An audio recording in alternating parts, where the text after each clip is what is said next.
11 September 1943. स्थळ लोहारा. आमच्या बाबांचा जन्म. आजोबा, आजी, काका आणि 2 आत्या असं त्यांचं छोटंसं कुटुंब. आजोबा नामांकित वैद्य, पंचक्रोशीत नावाजलेले. उपजीविकेसाठी थोडीशी शेतजमीन आणि उत्पन्नाची मर्यादित साधने. तरीही कुटुंब सुखी, समाधानी. पण नियतीच्या मनात वेगळंच होतं. अवघ्या 4थ्या वर्षी वडिलांचं छत्र हरपलं. कुटुंबावर आकाश कोसळलं आणि सुरू झाला आपत्तीवर मात करण्याचा एक मोठा लढा. एका जुन्या वाड्यातला संसार, सोबतीला 1 कोशी गाय आणि 3 मुलं. भांबावलेल्या आजीपुढे धैर्यानं उभं राहण्याशिवाय पर्यायच नव्हता. लोकांकडून तसेच कदम भागिणीकडून शेतजमिनीतला हिस्सा घरी येत होता. आजी काळ लोटत होती. 3 तोंडांची भूक भागवत होती. मोठ्या आत्याला, कावेरीला गावातच दिले होते. मामा शिक्षक असल्यामुळे त्यांचा हातभार मुलाचा होता. मानसिक गर्भश्रीमंती असलेल्या आपल्या माणसांमुळे आजीने दाहक गरिबीचे चटके कुटुंबाला लागू दिले नाही. त्या काळी कदम गुरुजी घरी वास्तव्यास होते. त्यांनीच बाबांना एके दिवशी शाळेत मुख्याध्यापकांसमोर उभं केलं आणि त्यांच्या शिक्षणाचा श्री गणेशा झाला. ते थेट 3रीत गेले. चिरेबंदी इमारतीत भरणारी शाळा, उंच कमान, आतली प्रशस्त जागा त्यांना एका वेगळ्या विश्वात घेऊन गेली. शिक्षकांनी शिकवलेला प्रत्येक शब्द, पाढे, कविता, शिस्त कळायला लागल्या. शिक्षणाच्या गोडीने कठीण असलेली बोर्डाची परीक्षा सहज साध्य झाली. 5वी पर्यंत त्याच शाळेत पाठ गिरवलेले धडे आणि शिस्त आजही तशीच आहे. रीतीनुसार उपनयन संस्कार व्हावा ही आजीची इच्छा होती.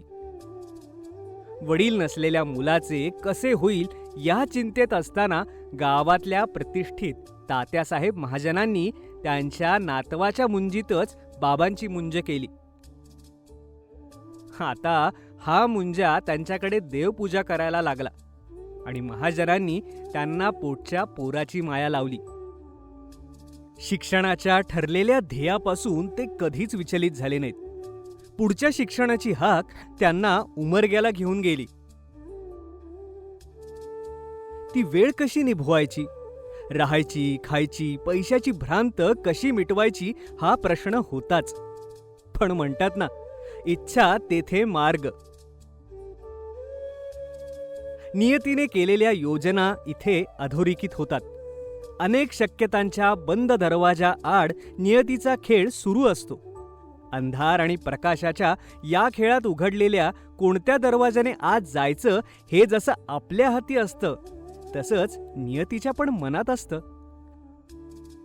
अशाच एका दरवाजा पलीकडून राधाबाई गुंजोटीकरांनी हाक दिली. तिथेच त्यांची अन्न, वस्त्र आणि निवाऱ्याची सोय झाली आणि शिक्षण सुरू राहिले. इतक्या सगळ्या सहृदयांच्या सहकार्याने त्यांच्या शिक्षणाची गाडी मार्गस्थ झाली. पैशासाठी कित्येक गोष्टींना मुरड घालावी लागते आणि त्या जुळवाजुळवीत भविष्याचा पाया कसा तयार होतो याचे एक उदाहरण म्हणजे उमरग्यात असताना त्यांना सहलीसाठी 2 रुपयांची गरज होती. याची तरतूद करताना खूप धावपळ करावी लागली. खूप खटाटोपीनंतर त्यांनी 2 रुपये जमवले आणि सहलीचा आनंद घेतला. त्यावेळेस त्यांनी ठरवलं की भविष्यात शिक्षक झाल्यावर जास्तीत जास्त सहलीचे आयोजन करायचे व विद्यार्थ्यांना मदत करायची. हे नुसते ठरविले नाही, तर प्रसंगी पदरमोड करून विद्यार्थ्यांची मदत केली. त्यांच्या चेहऱ्यावरचा आनंद त्यांना प्रत्येक वेळेस ऊर्जा देत गेला. 10वी पास झाल्यानंतर एक अध्याय पूर्ण झाला. त्याच शाळेत नव्याने सुरू झालेल्या कॉलेजमध्ये त्यांनी पदवीपूर्व परीक्षेसाठी प्रवेश घेतला. पण जीवनाच्या या वळणावर एका निराशाजनक अपयशाला सामोरं जावं लागलं. इंग्रजी विषयात ते नापास झाले. पण हार न मानता पुन्हा जोमाने अभ्यासाला लागले. त्याच अवधीत उजनीच्या शाळेत शिक्षक म्हणूनही रुजू झाले. फक्त 50 रुपये पगार होता. गाव 15 किलोमीटर दूर असल्यामुळे मुक्कामी राहावं लागायचं.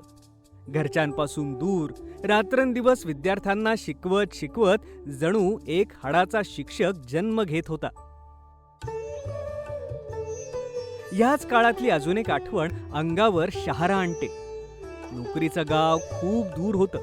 तेरणा नदी ओलांडावी लागायची. भर पावसाळ्यात ती नदी दुथडी भरून व्हायची. एके दिवशी धो धो पाऊस पडत होता. पण शाळेत शिकवायला जायचं ही आदिम आसक्ती.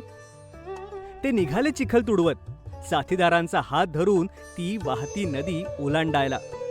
नदीपात्र ओलांडताना साथीदाराचा हात सुटला आणि ते प्रवाहात वाहायला लागले. एक झुडूप हाती आलं. घट्ट धरून आक्रोश करू लागले. त्यांच्या साथीदारांनी त्यांचे प्राण वाचवले. ह्याचीच उतराई त्यांनी आपल्या पुढील आयुष्यात समाजसेवा करून पूर्ण केली. पुढे पदवीपूर्व परीक्षेत ते ऑक्टोबरमध्ये पास झाले आणि पुन्हा उमरग्याला शिवाजी महाविद्यालयात प्रवेश घेतला. त्यावेळी त्यांचे मावस भाऊ रमेश परळकर आणि वहिनी लोहाऱ्यात शिक्षक होते. ते पुढे औरंगाबादला गेले आणि त्यांच्या आग्रहास्तव उर्वरित पदवी शिक्षण मिलिंद कॉलेजमध्ये पूर्ण केले. त्यावेळी घरची परिस्थितीही बिकटच होती. राहायची खायची सोय परळकर कुटुंबाने केली आणि फीची पूर्तता बाबांचे मोठे भाऊ मुकुंद काकांनी काटकसरीत राहून पूर्ण केली. त्यांनी लावलेली आभाळा एवढी माया आज पण बाबांच्या डोळ्यातून वाहते. चांगल्या गुणांनी BSc पूर्ण करून जेवळीला शिक्षक म्हणून नोकरीस लागले. पण मोठी उड्डाणं अजूनही कवेत येत नव्हती. आयुष्यात त्यांना पुढचे टप्पे खुणावत होते. अंबेजोगाईला योगेश्वरी महाविद्यालयात डेमॉन्स्ट्रेटर म्हणून रुजू झाले.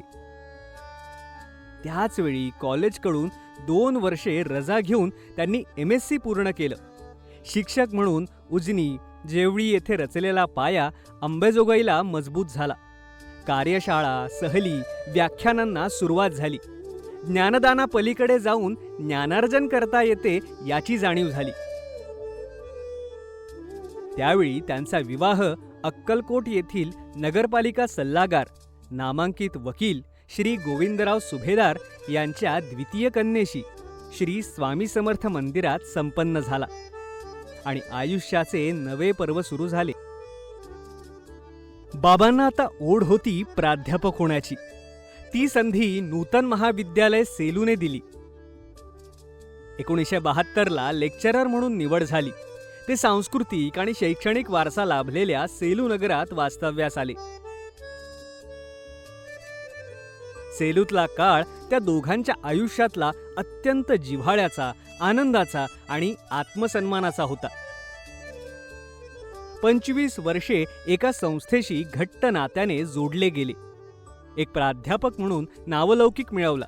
NSS सारख्या उपक्रमाशी नातं जोडलं गेलं. शिकवण्याव्यतिरिक्त सामाजिक बांधिलकी जपता आली. नयनरम्य असं बॉटनिकल गार्डन करता आलं.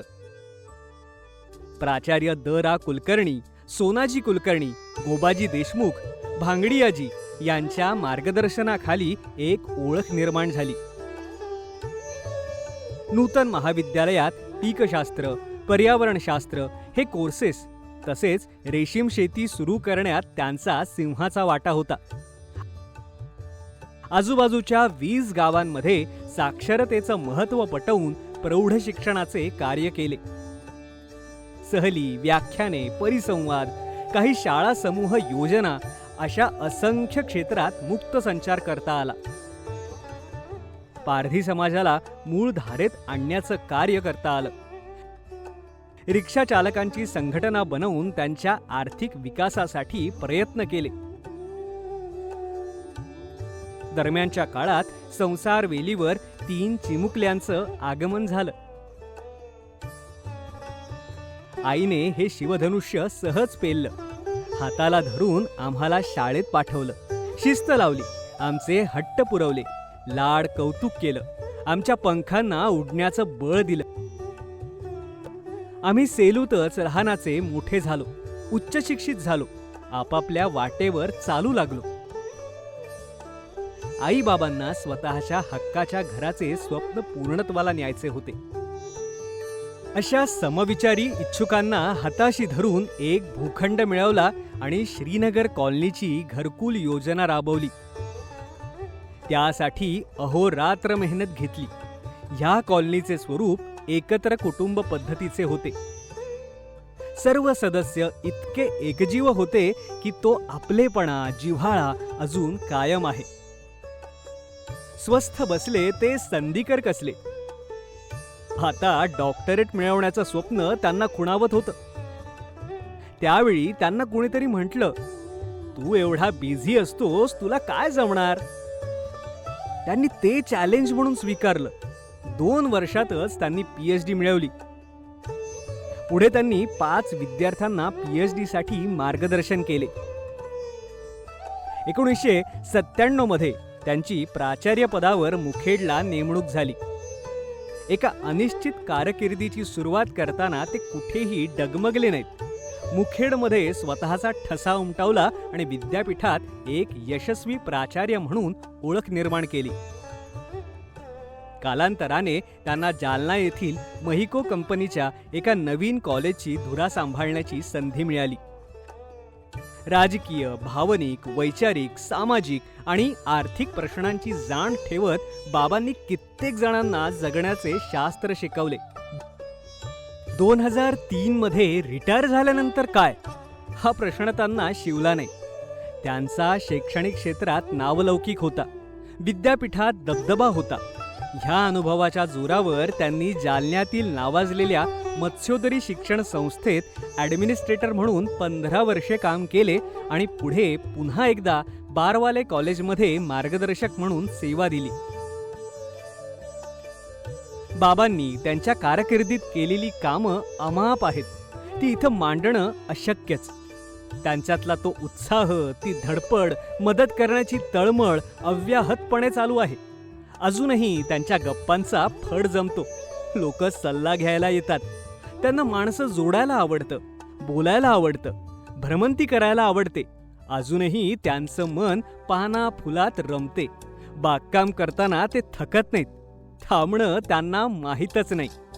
अशा आमच्या बाबांना आरोग्यमय उदंड आयुष्य लाभो ही ईश्वरचरणी प्रार्थना.